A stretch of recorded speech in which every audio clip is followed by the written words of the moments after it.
Hello, everyone. It's a great day at CIP. My name is Matthew Kishore, the Director of Summer Programs and Outreach. And yes, you guessed it. It's a snowman, but it's Olaf. I did my best. Just recently in the Berkshires, we just got a few inches of snow. Actually, it was probably the biggest snowstorm of the year, but we're still full steam ahead with summer and looking forward to it. So I want to thank you for tuning in to today's Google Hangout. CIP summer programs were developed in 2009 for two reasons: to have fun and gain independence. Our summer programs are for young adults with Asperger's, ADHD, and other learning differences. Students learn the valuable skills to make a successful transition to college and beyond. During the two-week experience, students use CIP's comprehensive curriculum, which includes social skills development, executive functioning, career support, and life skills instruction, and also wellness. You got to feel good. So today, we are going to cover a lot of useful information about the benefits of summer programs for young adults with Asperger's, ADHD, and other learning differences.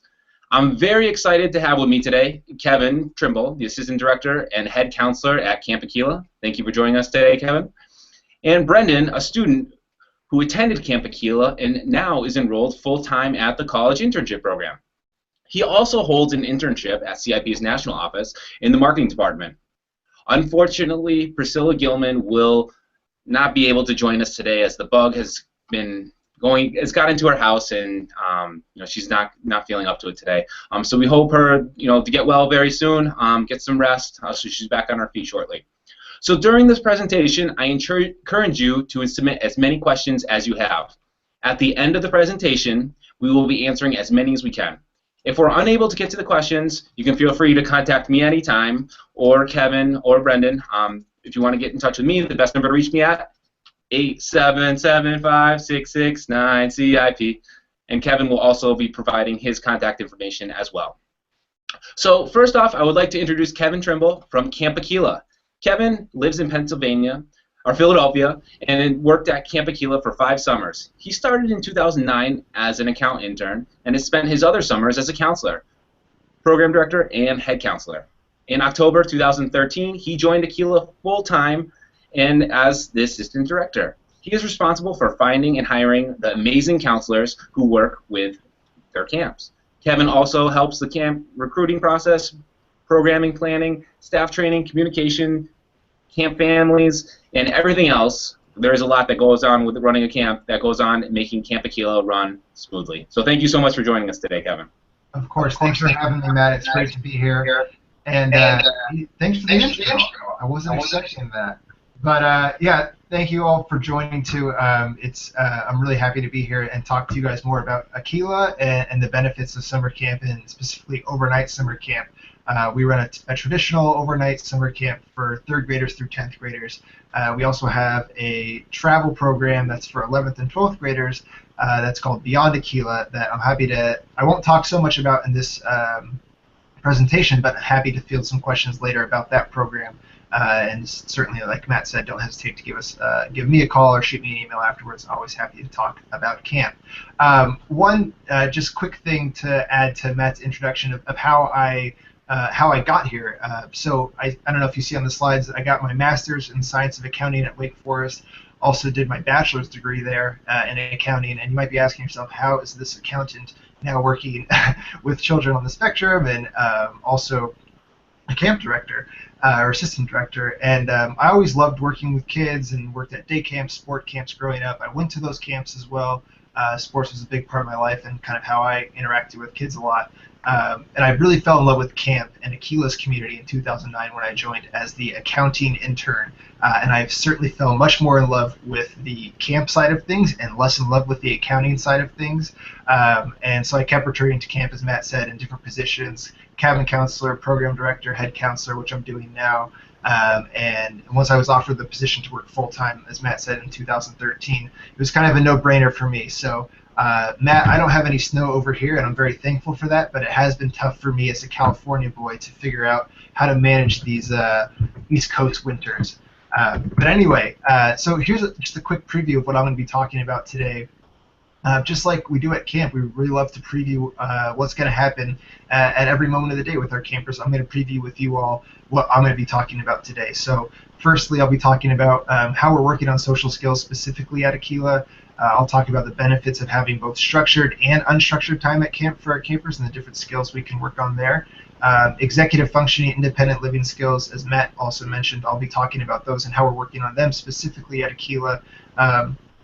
Also, we'll talk briefly about the benefits of having a specialized community for your camper versus an inclusive community where you might have typically developing peers with campers of varying needs integrated into the same program. Akeela is a program where it's dedicated just to campers who really fit the profile of a young person with Asperger's. And then lastly, I'll talk too just about just some helpful hints for finding the right kind of community that's right for your son or daughter when you're looking for summer camps, and the different types of questions you can ask camp directors to really make sure you're finding the right fit for your prospective camper. So now I'll talk a little bit about how we're working on social skills at camp and how we're developing those skills with our campers.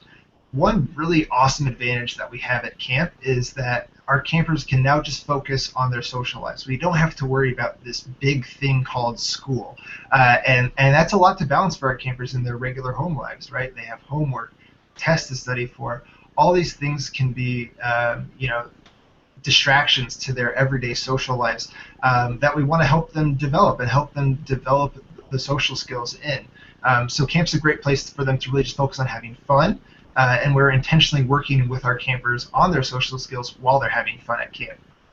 So the way we're doing that is mostly through in-the-moment learning at camp. We don't have a specific social skills curriculum per se, while some of our counselors may have previous training in ABA or social thinking.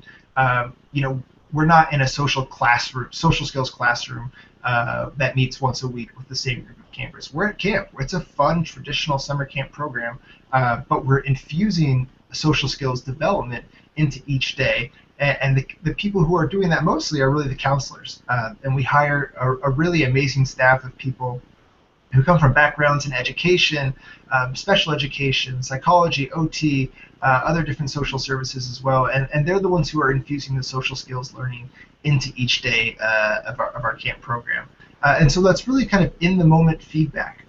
So there are different moments in each day that come up. There's so many different social situations for our campers, so many chances for them to interact with each other, and then having an explicit feedback process with a counselor is a really great way for our campers to learn these skills.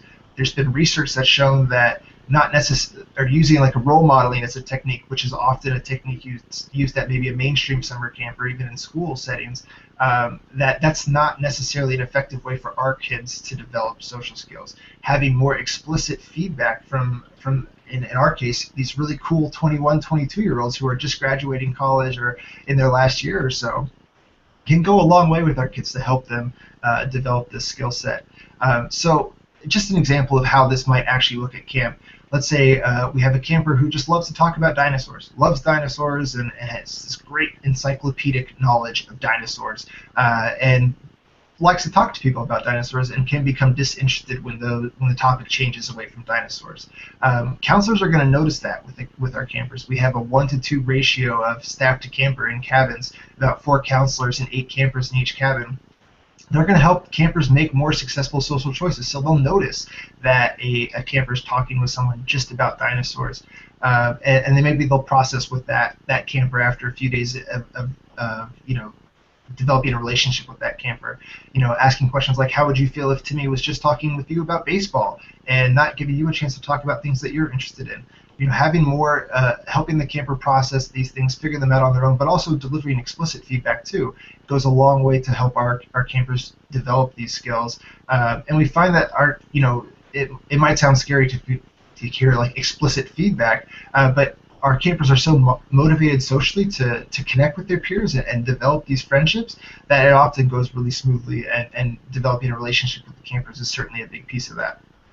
This also goes into the activities that we're running at camp too. So, we have traditional camp activities like a ropes course, which you see here, and ceramics as well. We have a lot of the typical summer camp sports like tennis, archery, golf. We do waterfront activities. So a very well-rounded program. But we're not just working on like the tangible skills of those activities. So you go to a tennis class, of course, we certainly want campers to develop some skills in hitting a tennis ball and being able to do that well. But the overarching goal of the class is not to become Roger Federer. It's to develop what we call level 2 skills at camp. So those are the soft skills, the teamwork, the resilience, the skills that professionals are looking for when they're hiring people these days. But also just really helping our campers develop social skills with each other. There's going to be someone leading that activity, and then a counselor who's been with these campers their entire time at camp, supporting them socially in the activity as well. So this is a really good way that we're able to infuse the social skills learning into our into our campers' everyday lives at camp. So now we'll talk a little bit about the structured versus unstructured time that we have at camp. The majority of our camp day is really a structured camp day. That's what we know our campers do well with. They do well when they know what's expected of them, when they know what to expect going forward. That's when our campers are most comfortable and I think have the most fun and are the most successful. So we create that opportunity for them by having a very structured camp program overall. So that's a really important part of Akeela, is just having a lot of structure.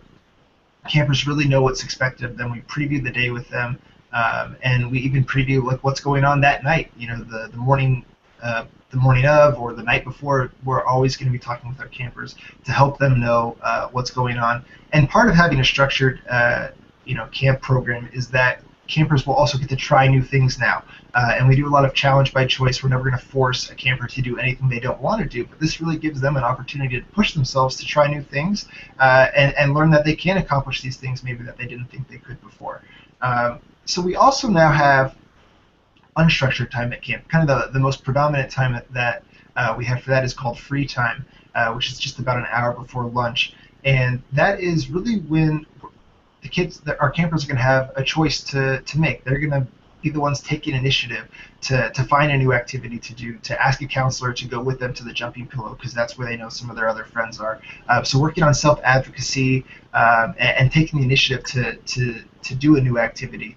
You'll see here this on the bottom picture here is the it's called the poly pong table, which is like it's like Foursquare and ping pong merged into one game, and it's a really fun game that a lot of our campers choose to play during downtime, but they have to take the initiative to go do that. It's not just going to be told that they are supposed to go do that now. So it's a really good chance during unstructured time for campers to go seek out a new friend, seek out a new activity to try, and really work on advocating for themselves to do that sort of thing. So that's the unstructured versus structured time at camp. Next, I'll talk about kind of executive functioning and independent living skills at camp. Camp's a really great place to continue working on these skills. I'm sure you all work with your sons or daughters at home on these skills.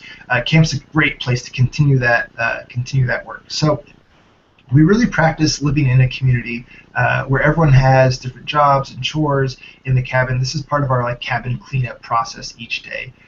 The campers are going to make their own beds. They're going to tidy up their personal areas. They're also going to help clean the cabin. And everyone's going to do this. It's from counselors to campers. Everyone's going to have a different role. There's a job wheel each day, whether it's taking clothes off the line, taking the trash out, sweeping in the cabin, all really just important, living skills when you're living in a communal environment. So going to college, when you have a shared dorm room, keeping your area nice and tidy. Those are important independent living skills that we're, constantly working with our kids on a daily basis. So some of you may be thinking, there's no way my kid would ever make their bed, which we often hear from parents, but counselors are really great about breaking these processes down for their campers so they can, not be overwhelmed by maybe a larger project that is, all right, let's clean your area. Now let's break that down into simple steps for our campers to follow. Maybe there's a visual reminder for them above their bed that helps them remember how to make a bed, how to put their clothes away. So there's a lot of visual reminders, which we'll talk about in a second, but also coaching from counselors, and that's really the way that where helping our kids develop these skills and practice them intentionally. There's also this element of positive peer pressure when we're working on these things at camp. So you see all your friends making their bed. All right, I guess it's my time to make my bed as well. So that's one thing that I think helps that process while you're at camp, because you're in this community where everyone's doing their part, and you don't want to be the person not doing their part. And we also make it fun. We listen to music. Other like head counselors will come in and be like guest sweepers and things like that to make it fun for the campers. So I talked about the visual reminders in the cabin too. That's one thing we also do to help our campers work on executive functioning. So we have a lot of visuals in the cabin to really break down the daily schedule step by step. There's lists of what to bring to certain activities. These are all visual reminders that we put in the cabin. And they're also accompanied by verbal prompts and check-ins from counselors. So the counselors will start by maybe breaking a process down for the camper and really helping them, giving them maybe one-on-one support for the first time, but then they're going to slowly let the camper develop that skill on their own and give them the space to practice it on their own without being too intrusive and helping too much, and really let the camper develop those skills. But having the processes listed out for the campers is a really helpful way for the campers to develop those skills over time while they're at camp. And one thing that we do just a little bit differently at Akeela too, we like to say, if you start organized, you stay organized.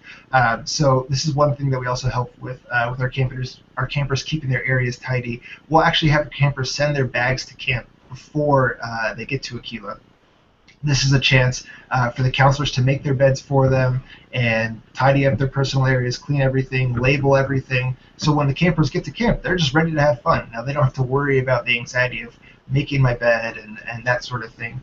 They just get to camp and have fun. But then also, maybe a counselor takes a picture of that and puts it above the shelves for the camper. That's a great another reminder. Hey, this is what a good area looks like, and it helps them maintain that area throughout their time at camp. So now we'll talk about kind of the benefits of having a specialized community for your campers. When campers come to Akeela or a different specialized community, they're going to meet campers who have similar interests to them and are kind of on a similar playing field socially. They no longer, when they're in their school lives, maybe they have to fit in with their typically developing peers or peers who are less similar to them, and that's really exhausting for our campers, as you know. It's a lot of work for them. So giving them this place where they can feel comfortable, where they feel like they fit in already, just from the start, is huge. It's a great head start in helping them just have fun while they're at camp and meet friends and integrate themselves into the camp community much more smoothly. So they're in this community with kids who are similar to them, but also counselors who get them. We talked about that. I talked about that earlier with talking about where our counselors are coming from, what their different backgrounds are. That's a really important piece of this too. At a typical New England summer camp, let's say, you're not going to have counselors who have a background in working with children on the spectrum or learning differences. You might get a guy who's just looking to have a really fun summer and is good at basketball, but not someone who's really dedicated to working with this population of kids and wants to help them succeed. So that's a really important piece that you're going to get in a specialized community that you're not going to get in a more an inclusive camp where they have two separate programs that they somehow integrate into one. So that's a really important piece, certainly of what we're doing here at Akeela, and also what it helps them feel like they're a bigger part of this community that's bigger than themselves. It gives them something to hold on to, some sense of ownership throughout the year. That goes a long way with our kids to maybe have a tough day at school or a tough week at school, having the sense that, I know I can go back to camp. That's my happy place. This is this amazing place where I can thrive. I can do really well. That's a big thing for our campers, and that's what we're trying to give them here at Akeela and what other specialized communities are doing as well. Another benefit, too, to a specialized community is you really give campers a chance or the camp can set itself up to help our campers be more successful. So we are very intentional about certain things that we've talked about, or that I talked about a second ago.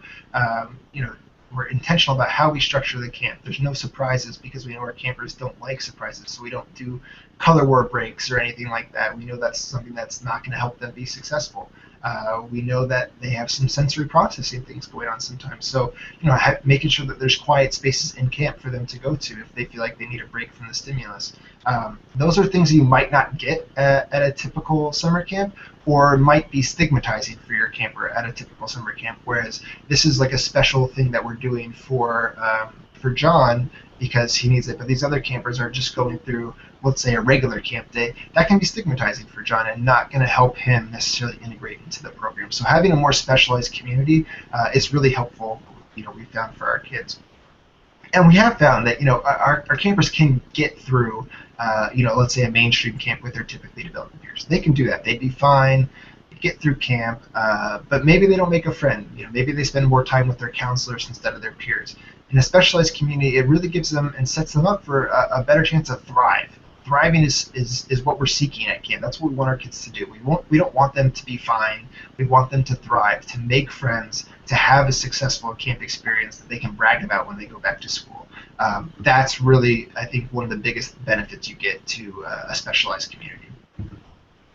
And lastly, just want to talk about questions you guys can ask to counselor, or not to counselors, excuse me, to directors when you're looking at different camps to send your campers to. Finding the right fit for your son or daughter is probably the most important thing you can do when you're looking at a summer camp. And that's really one of the most important parts of my job, and Debbie and Eric, who are the two directors of Akeela. Our job is to really make sure we're setting kids up for the most success at camp. And making sure if that's at Akeela, that's great, and if it's not at Akeela, that's okay too. We want every camper and every parent that we interact with to find the right community for them. So I'll just kind of go through a list of questions that might be good questions to ask the camp director that you're looking to send your child to. So think about the different supports your child gets at home or in his school life or her school life, and ask the director, tell them about those different supports and ask them, do you think these are supports that your camp can offer? What is that going to look like at your camp? And really, being honest with them about that is really important, so that your camper is going to be able to get the same support that they're getting at home and get that at camp as well, because that's a very important piece of the process, I think. Ask to hear from the director, their view of what their camp population is, and does that sound like my camper? That's an important question to ask the director, and then also yourself too, and making sure that there's some alignment there, that you are, finding the right fit. Other questions to ask are about medication. A lot of our campers take medication, so making sure that there's nurses who know how to administer this medication, know what's going on with different medicines that campers are taking and the risk involved with those medicines, side effects, and those sorts of things. So that's an important question to ask. Ask about dietary needs. We have a lot of picky eaters at camp, and understanding what their dietary needs are is a really important part for us. And all kind of something that goes along with that too is the allergies, making sure that camps are set up to deal with allergies if they might be affecting your child while he's at camp. Another really important question to ask is about the camper to staff ratio. As I mentioned, at Akeela, that's a ratio of 1 staff member for every 2 campers. For the in-cabin staff, in total of camp, we have about 115 campers and 100 total staff members. So, it's almost 1-to-1 when you look at every single person who's at camp. But about in the cabins directly working with campers, it's about 1-to-2. That's another important question to ask. And then another question too, especially when you're looking more at like a specialized community, is asking directors how they place campers in bunks, and do they do it based on what types of need the campers have, how old the campers are. Those are really important questions to ask. And certainly if people have, if you all have more questions about what are some other questions I can ask, I'm interested. I'm really happy to, communicate with you via email, send you some more questions, give us a call. Really happy to chat about camp anytime. That is my passion in life. And with that, I'll just leave my contact info up here for a minute. I think Matt's going to put it up later in the slide as well. But my email, kevin@campakeela.com. Phone number, I don't have a cool saying like Matt does, but 866-680-4744. I sometimes mistake that for my cell phone number these days. And then if you just want to check out our website too, campakeela.com, and then also beyondakeela.com for our teen travel program, then you'll learn a little bit more about Akeela through there. Thank you so much, Kevin. You provided a lot of useful information for parents, especially in talking about just the benefits of camps in general and everything that you guys are doing at Akeela and Beyond Akeela, which is amazing. Definitely looking forward to possibly connecting together with our Beyond students again. It's always it's always a treat to do that. They're flying in. If you haven't been, you're just tuning in now. Be sure to submit any questions that you have. We've got a bunch of them coming in. This person wanted to see if we're going to be talking about the employee program with our program. I'm going to get into that in a little bit. I'm in this presentation going into both the summer employee program. Again, want to thank Kevin for all his valuable information that he was able to provide. So with the college internship program, it started in 1984. Comprehensive transition program for young adults on the autism spectrum and with other learning differences. You can see here Dr. McMahon, who is the founder of this program. He states that it's a learning difference, not a disability. You're made for good purpose and inherently valuable. I really like the way that he describes this. He explains this by using saying with the Apple computer versus the IBM computer. So an Apple computer can do graphics, visual creative work. It can also be used to create music. IBM computers, on the other hand, are virtually kind of run the business world. I think it's kind of changing a little bit now, but we rely them on everything we do for in our daily lives. Is an Apple computer disabled because it is a minority of computers? The obvious answer is no. Just like with students with learning differences, the way they process the world with neurotypical people, who are the majority of the world. So they must learn to interface with the IBMers who run the world, but just kind of speak their language. With CIP, the mission is to inspire independence and expand the foundation of which young adults with Asperger's, ADHD, and other learning differences can build happy and productive lives. Do you know what the #1 benefit of summer camps are? Think back to if you visited camp as a child. Why did you always ask your parents to go back to that camp? There's a lot of great camps out there. Like Kevin was saying, you got to find the right fit for you and what makes the best camp for you. Why do you go to the supermarket on the corner, not the one on Main Street? It's the same. Might have been the same store. Why do you go to John over Joe at the barbershops? The answer is friendships and relationships. That's one of the things, like Kevin was talking about, with the students coming together, is building those friendships and taking them outside of the camps.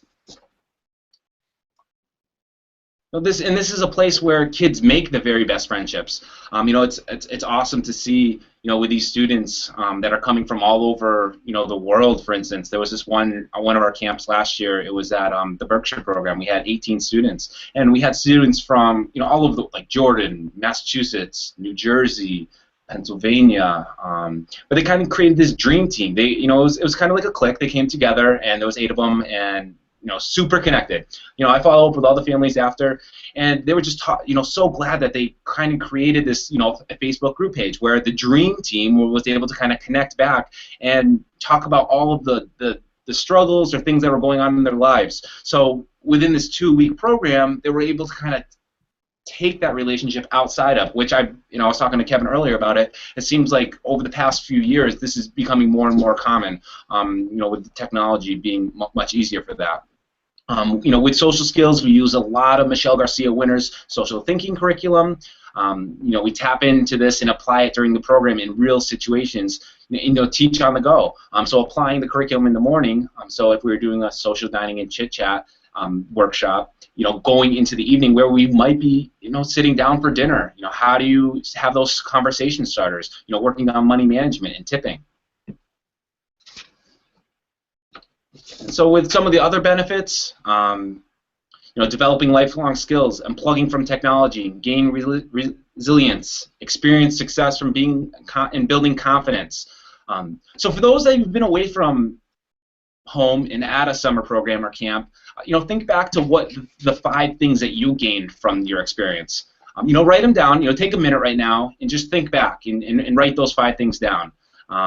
And if they're different than the top 10 things that I have listed here, shoot them over to me, and I'd like to just share that with the group. So Kevin was mentioned the right fit for the program, and that is super important. And he was talking about some of the questions that you can ask. With CIP, we have two programs. We have our Summer at CIP program, which accepts students from 10th, 11th, 12th, and recent graduates, and then we have our employee program, which is open to high school graduates to the age of 26. So you want to make sure that it is the right fit for your student. And one of the questions that parents always ask me is, well, I have a 15-year-old. What is the average age for a program? So with our Summer at CIP program, the average age for that program is 17 years old. But we do have 6 of those programs. So as we're going through our admissions process, one of our programs might be a better peer fit for that student, whether it's a girl where we have 6 girls in our Berkshire program, or maybe there's only 1 girl in our Bloomington program. So it might not be the best fit. So that's what I really enjoy, working with our families and our students and kind of sitting down and seeing what the best program is for your student. I get to kind of act as like an education consultant. And if anyone is looking for an education consultant in your area, definitely shoot me an email, and I would love to recommend some. Getting to know your student and finding that best program for you, because like Kevin said, there's a lot of programs and a lot of camps out there, but it's finding the right program for your student. With Summer at CIP, it's a 2-week program that takes place on a college campus or university, and we're working on skills and gaining that experience. So you're engaging in fun, exciting activities, experiencing independent living, building confidence, and making friends. We use CIP's comprehensive curriculum, which includes social skills training, executive functioning, organization, reframing class, and more. And on top of that, students receive 1 college credit. All of our programs, so we have 6 different locations. We have 1 in Massachusetts, 1 down in Florida, down in Melbourne, in Brevard County, Bloomington, Indiana, Long Beach, California, Berkeley, and I don't know if I said Amherst, but Amherst, New York as well. We're all doing the same curriculum there, but there's different things going on in each activity or each program for fun activities. So going down to Brevard, one of the big activities down there is Kennedy Space Center. In Berkeley, visiting Alcatraz. Long Beach, going stand-up paddleboarding or doing hydro bikes as the wellness activity. In the Berkshires, experiencing the Berkshires, going to Ramble Wild or Jacob's Pillow and having a lot of fun. So doing a lot of social activities and developing their independence. The biggest thing that the students really take away from these experiences, the confidence to put themselves into more social situations, and the confidence of the next stage of their lives, whether it's a full-year program like our CIP that has a comprehensive services, or it's getting the confidence to be on a college campus and the skills to be independently, or going into work. Our other program that we have, which is for students that are 18 to 26, is our employee program. Participants will take place in engaging in experiential group modules as fun as social activities. So throughout the 2 weeks, students will complete career assessments, person-centered plans, create an updated resumes, social network profile, LinkedIn, practice job interviews, and networking skills. So you're going to work on readiness skills, how to self-advocate, developing friendships, and taking part in activities designed to help prepare for the future. As well as the Summer at CIP program, students will receive 1 college credit for this. We just piloted this program, the employee program, in Long Beach, California this winter. It took place on the Queen Mary, which, if people are not familiar, it's a historic ship docked in Long Beach. It does not move anywhere. It's more of a museum and a hotel now. So students were able to work on their independence piece with having a roommate and developing those skills. They were able to visit some amazing programs or businesses. They met with Hollywood Bowl, Anaheim Angels, 106 Radio. I think there was about 6 different organizations that they got to sit down with the HR department and kind of learn a little bit about the different opportunities that they have. Some of the other things that they worked on is how to tie a tie. How do you go about that? How to present yourself? How to have a nice handshake. Hey Olaf, how's it going? Going in there with the V and having a nice strong grip. Kevin talked a little bit about executive functioning. With time management, we there's a lot of different tools that we do with that, with setting your cell phones for reminders and your computers as reminders. We use daily schedules, like Kevin was saying. It's important with our students that they have it kind of listed down for the day. We do these things, it's called morning connections and evening connections, where we're kind of able to go through the morning and determine, about all the activities that are planned in the modules. So there's a plan in place. Like I said, with evening routines, bedtime routines, etc., you need to be organized physically and mentally. With your personal space in the dorms, probably 70% of our students, I would say 70% of our students with the summer at CIP program, the younger group, it's the first time that they've really been away from home and sharing space with someone else. So that's a big deal. How do you handle all of that? Flexible thinking. This is also a really big one, allowing students to adjust to the unexpected. Like Kevin said, we have a lot of things all mapped out, with his program and with our program, but things do come up during the summer program. So we need to be flexible and not so rigid. With skills for life and independence, I was talking about with the roommate portion, you need to establish some basic rules. For instance, when I was in college, I probably could have benefited from a summer program where I was going on a college campus and kind of develop some of those independent living skills.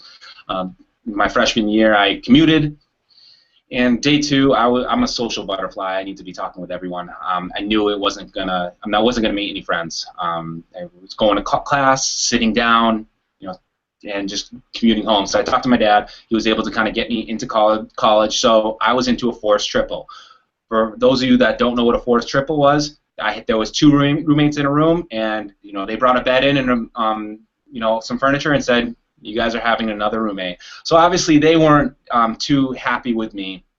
Got to know them a little bit. It's probably like the first week. There's a tissue box. I had to blow my nose. Go over to the box and pull out a tissue, and it is raining 20s everywhere. I mean, it looked like I hit the lottery. There's probably $300 all over the ground now, and I have the tissue in my hand. None of my roommates were there, and I was like, oh my goodness, my roommate was hiding his money here. So I'm putting it all together and stuff there. But it goes back to kind of those unwritten rules. With other people's spaces, how. Maybe I should have had a conversation with my roommate on, if can I borrow that, or coming up with some rules. So that's what we sit down, in the beginning of the program to set out roommate rules, and with your personal space and following that golden rule. How would I feel if the tables were turned? Being respectful, especially when inviting guests. With our summer programs, they're small. We have 18 students in there. But students, typically, during downtime, we have structured downtime, but there is some free time as well where students can go into, other people's rooms. So if in the evening, if your roommate's sleeping, is it going to be the best bet to, bring someone in and, at 9 o'clock at night? Maybe not. So having those conversations, cleaning up your own mess. I go back to my freshman year in college, and there was this one of my friends from high school had this roommate, and the rooms are small. They had a carpet in the middle, and his roommate would only vacuum half of the rug. So, I mean, cleaning up your own mess, but maybe having a conversation on maybe if I vacuum the whole room this time, you can do it the second time. But having those conversations is really important, and we have some great curriculum that we have lead coordinators at all of our programs. Or in our departments that are able to kind of develop this curriculum, and we're able to sprinkle it into our summer programs, which is awesome. You also have the stages of friendship, which this is a huge one as well. There's a big difference between a stranger, an acquaintance, a friend, and a deep friendship. Going back to last summer, there was this one student. He didn't understand. He wanted to go from a 1 to a 10. He wanted to have a girlfriend. I think he was about 17 or 18 years old. Dating-wise, never really had an experience, needed a lot of support with his social skills, but didn't understand the stages. So we really needed to work with him one-on-one to kind of develop, how do you get there? I mean, it's a long process to get there, and for us guys, we're constantly trying to figure that out. I'm married now, and it took me a long time, but very happy now. With one of the big things that we do, and it's really important to kind of do a self-assessment and kind of see where you are, we do this thing, it's called the emotional thermometer, and it's the HALT.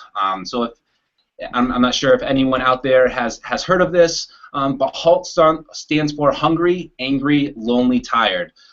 Want to kind of get the group together with this and kind of do where they're at right now.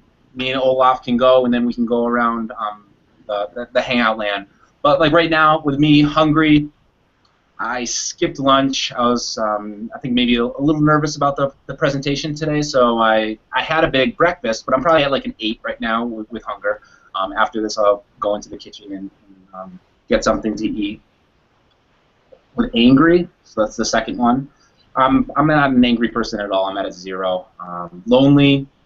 I haven't been traveling for work. I recently just had my second child, so he's, I think, 3.5 weeks. So had a lot of family around, so I'm not really lonely with that. And actually, my parents are, and my brother are, and my grandma are in Hawaii, so I'm kind of missing them a little bit. And then tired, like I said, I have a 3.5-week-old, so you can see that I'm probably at like a 9 for tired. So we do this in the mornings with our students, and it's good for the counselors, or the staff, and the students to kind of see where they are, especially with homesickness. I mean, day 3, lonely is going to probably be an 8 or 9 for a lot of the students, and it's important for them to see that it's a normal feeling.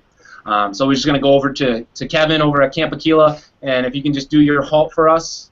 But interested to see where you're at right now. All right, that's great. Well, we'll start with Happy H. I get to see some old friends here, Brendan from Camp, and Matt, who I've met at several conferences, and that makes me very happy. So I'm at a 10, and I've also been talking about camp, which I love. So we're at a 10 for happy. Angry, not a very angry person like that. You know, there's some honking on the roads this morning on my way into work, but I don't let that bog me down, so I'm going to say a 0 for angry. Lonely, you know, it's been a lonely 2 days in the office. The 2 directors, Eric and Debbie, are not in the office the past 2 days. They've been at a board meeting, so I've been a little lonely in the office. Fortunately, my girlfriend's at home, and that's been great for me.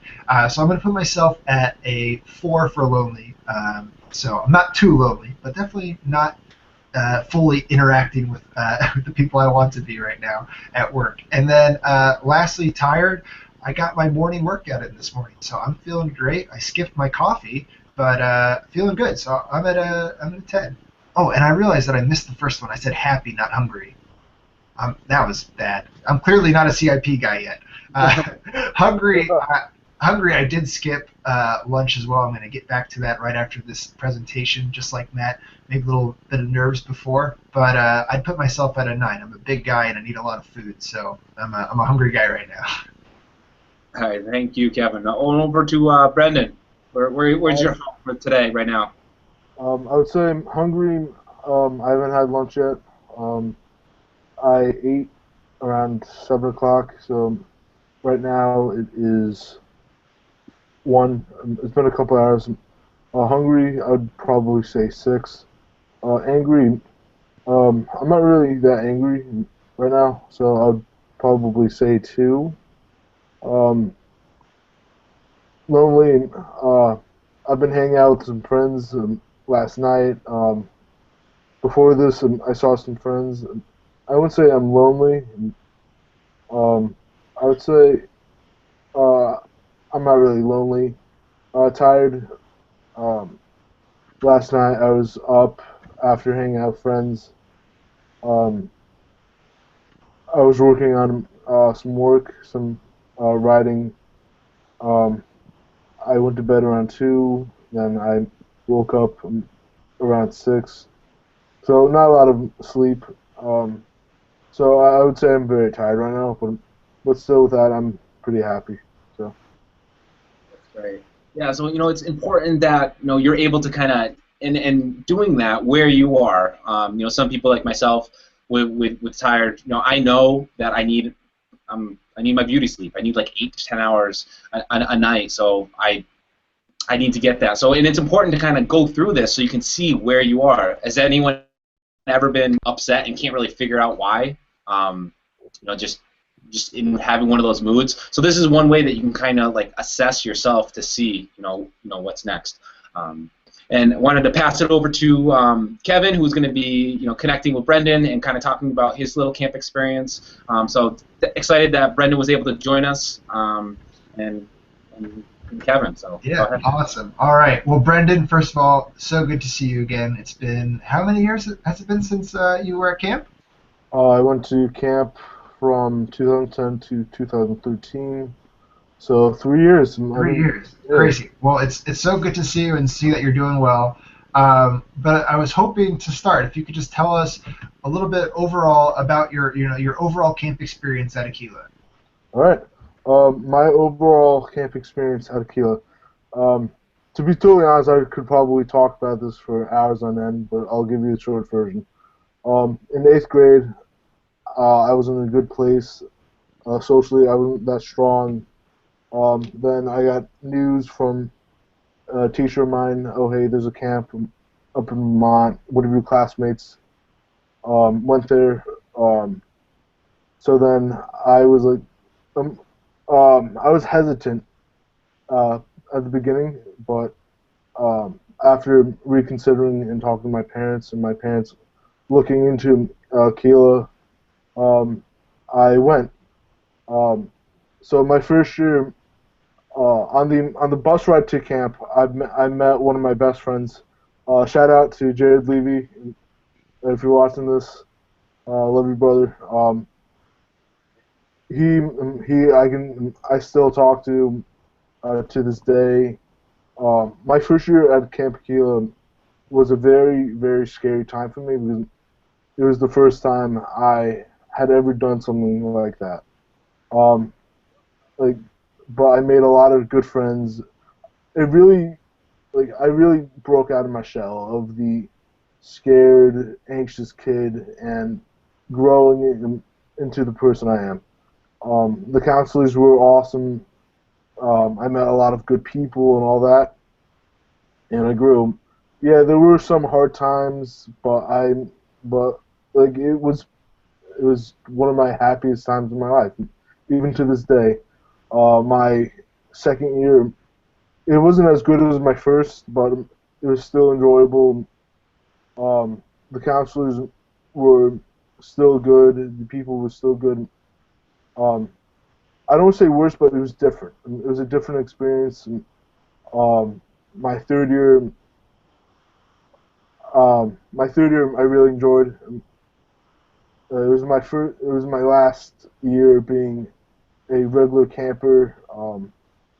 It definitely felt good because at that point I was one of the older kids. I had been there for years. I had made friends. I do not want to say the perfect image of the Camp Akeela camper, but I would think I would be very close to it.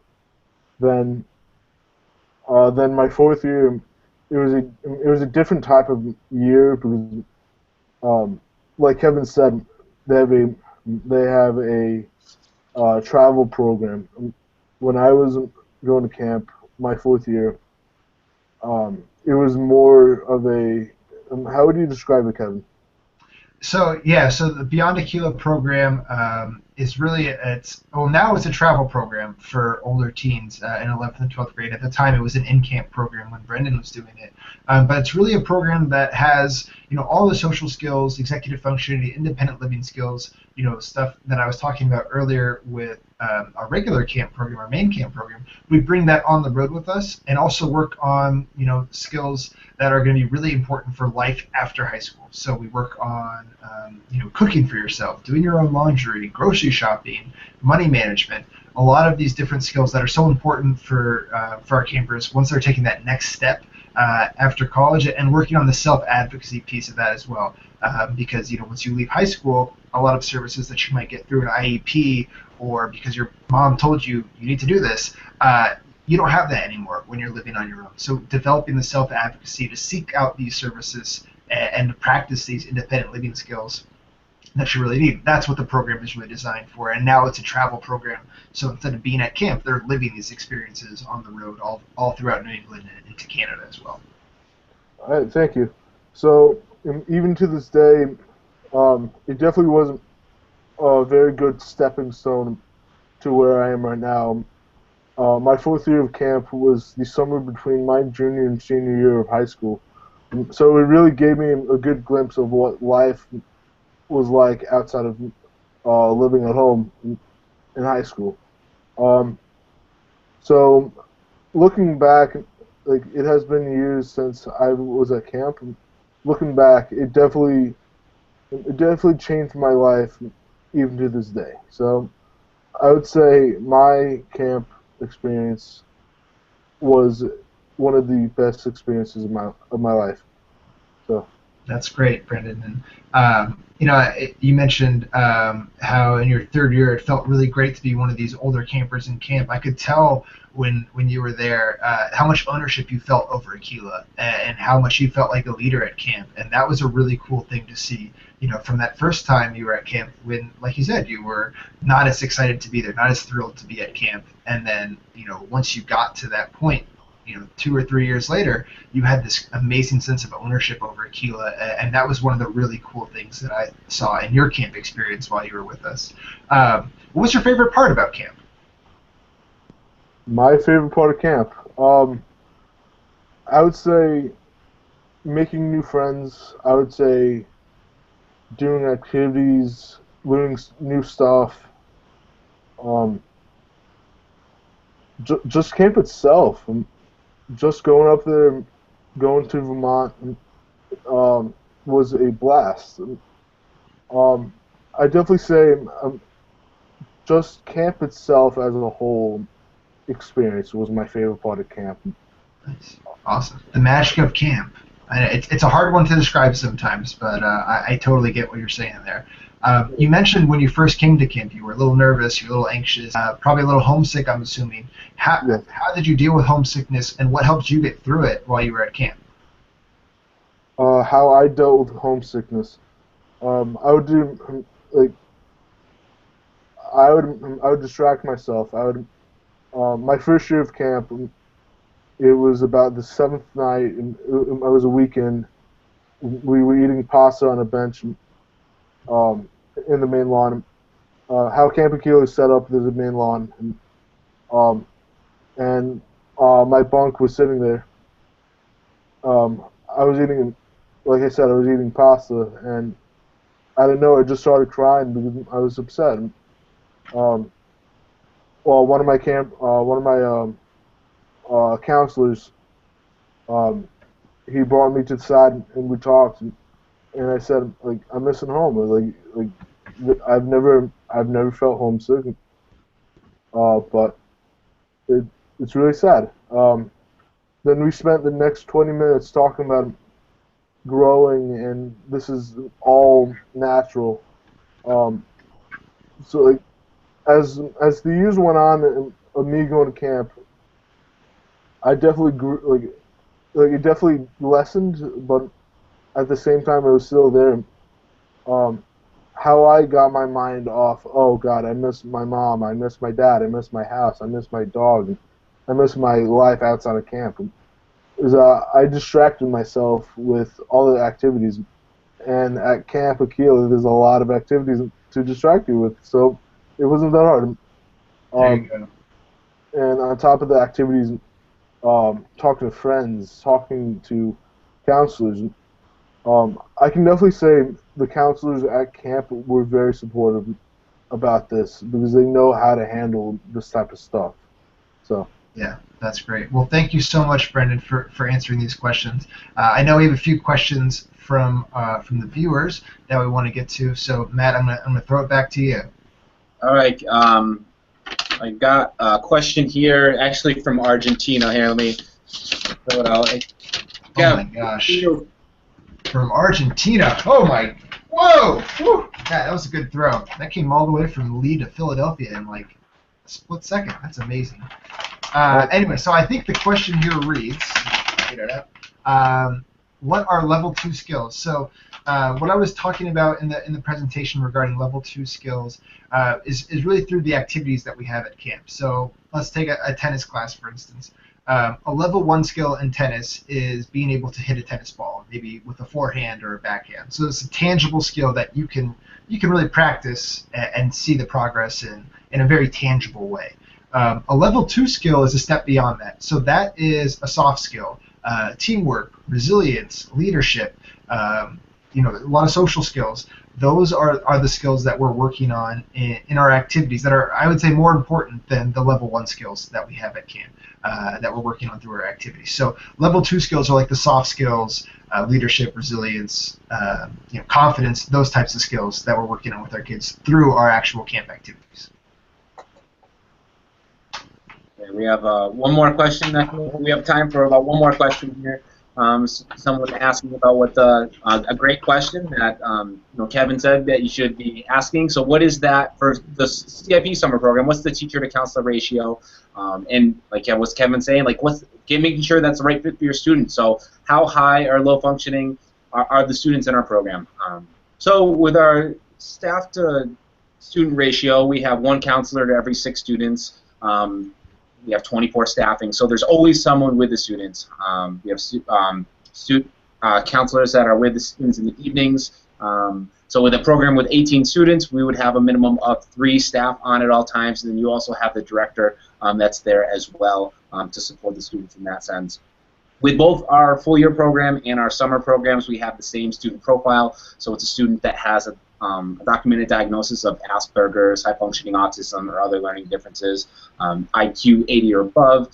Typically, I think probably 60% of the students from last summer were in that 90 to 110 range IQ. 8% of the students were in the superior range from 130 and above. One thing that we do that's very helpful for me when I'm talking with a parent, because a parent wants to know that that is my son, that is my daughter, this is the right fit for them.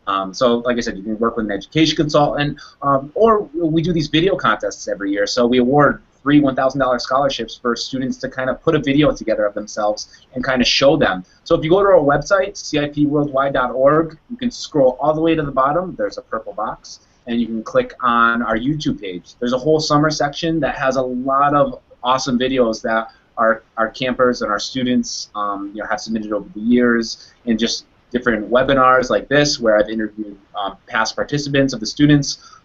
So that's a great way to kind of see if this is going to be the right fit for your son or daughter. And feel free to contact me anytime. That you can reach me and Kevin. So Kevin, here's his contact information. You have my contact information as well. We can work together to try and come up with the best program for your student, whether it's a summer program or can refer you out to another consultant as well. But I want to thank you again for tuning in today. It was great to have you. It was great to let's give a big round of applause for Kevin and Brendan for taking some time out of their day and providing us with their great expertise and real stories. That's what I always, it brings a tear to your eye sometimes just hearing the student stories and kind of, where they started and where they are now. That's why we're in this field. So very excited for this summer. Really looking forward to Olaf to melt and the snow to be melted, so then we can really jump into summer full steams ahead. So have a great day, everyone, and thank you again. Thank you.